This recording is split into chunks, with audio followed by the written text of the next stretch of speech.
What's up guys, Mickle here, and one of the biggest debates out there is Bitcoin or XRP. And while this is something that is constantly coming up, I want to talk about in this video why the whole debate really doesn't make much sense at all. Guys, in this video, we're going to go over a clip of Michael Saylor actually talking about Bitcoin, and I'm going to show you in this video that XRP and Bitcoin are two completely different things and really aren't even competition for one another. Guys, if you enjoy videos like this, make sure to take a quick second to drop a like on the video and subscribe to the channel. These two things are really going to help me out so much. Also, if you ever need a good place to buy some XRP, make sure to check out my favorite exchange Uphold down in the description of this video. With that said, though, let's jump right into it, and I hope you guys enjoy the content. So guys, I want to start this video off and jump right into the clip of Michael Saylor because he's going to be talking about a lot of the things he believes needs to change in terms of the Bitcoin community, talking about Bitcoin and what he thinks about Bitcoin. And I just want to contrast this with some of the things we talk about with XRP, because oftentimes when I hear discussions about cryptocurrencies, I constantly hear people pinning cryptocurrencies against each other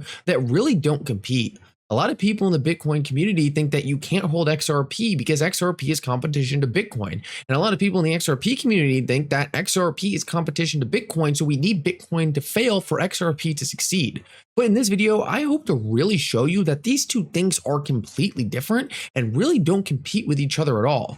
Let's start off and listen to this clip of Michael Saylor. I think it is so important to understand his viewpoint here because it really paints the picture for why the investment thesis behind XRP is completely different from Bitcoin. It's a completely different market, and they're not going to compete with each other in the next generation financial system. Listen up to this, and then we'll break down the case for XRP and why it's so different, and honestly, why I believe it's good that it's different, because it leaves so much more value to flow into something like XRP rather than Bitcoin. Okay, listen up to this. I want to introduce a new protocol change that may have catastrophic or structural inflationary impact, or it may have regulatory impact. It may deprive someone of their property rights. It may create a moral hazard, an ethical hazard, an economic hazard, an engineering hazard.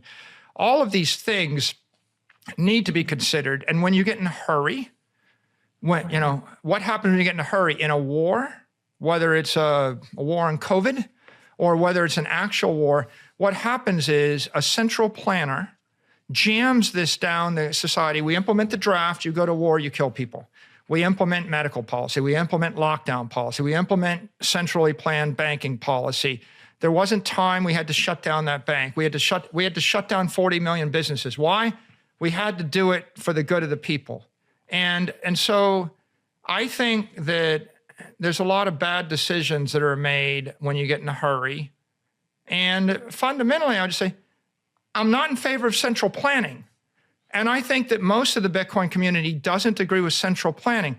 So why would you want a dozen developers to centrally plan the protocol and then to make changes because they think it's academically, theoretically good for everybody?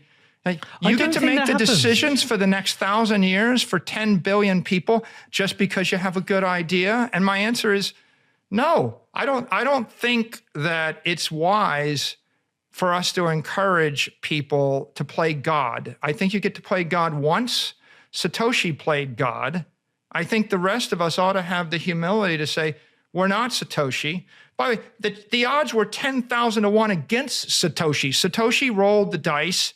He won, we're good, but now the way that empires fall is the person that inherited the United States, that inherits Bitcoin, that inherits the corporation. They think they're just as smart, and they're just going to go ahead and roll the dice just as hard, and they're going to play God. And I think the history books show the result. The result is they always fail. The empires always crash and burn. And the things that last are these protocols that we have respect for, like Arabic numerals. All right, so I'm going to cut it off there because he kind of goes into some nonsense, but I'll say right now, I really do agree with a lot of the things Michael Saylor says here in regards to Bitcoin. Guys, Bitcoin is never going to be a next generation platform for the financial system. Bitcoin is never going to be a liquidity tool for central banks. It's never going to be a way to essentially transform one form of value to another instantaneously via the internet. It's not an internet of value. It's just an asset. And I don't think trying to turn Bitcoin into these things makes any sense. The tech is outdated, but it doesn't make Bitcoin an outdated asset. It's very relevant in the system today, especially in the inflationary world we're in. Bitcoin is simply an asset. It's a decentralized neutral asset that no one controls. And that has a lot of power to it, but it's not what XRP is trying to be. The XRP ledger is completely different here. The XRP ledger is being positioned as a tool to move all the money, to transmit value from one form to another instantaneously in ways we've never seen before. And this requires the protocol to constantly be updated. It requires the protocol to get better and better. That's why we added automated market makers. That's why we're adding decentralized ID. And that's why we're adding sidechains, because we're trying to build a brand new financial system. We're trying to build a new system that institutions can use to move money around the world in ways that wasn't possible before. And what you're going to see is this ideology is completely different than how people look at Bitcoin. Bitcoin shouldn't be this financial tool used by large institutions because it doesn't make sense to be used for that. It's slow, it's inefficient, it gets congested. It doesn't make any sense at all to be using Bitcoin for these things. Bitcoin is simply an asset that people are going to buy and hold like a collectible. It's a collectible digital item, and we've never had that before. It doesn't make it a bad thing. It doesn't make it not valuable. I just don't believe its total purpose or value it can bring to the financial system is on the level of what XRP can bring.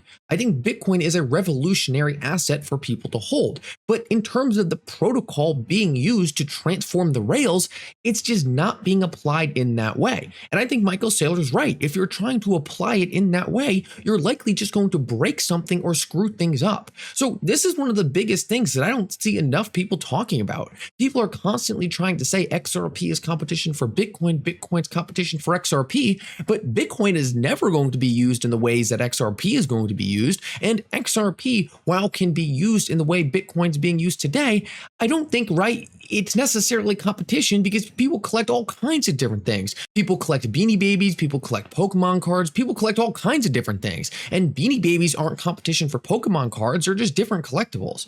I see Bitcoin as a collectible. I see Bitcoin as a tool for some retail scenarios, but I don't see Bitcoin being used as a protocol for the next generation financial system. I don't see institutions adopting it. I don't see a team working with central banks to build them centralized software to interact with a decentralized software so that they could use blockchain technology without even knowing it.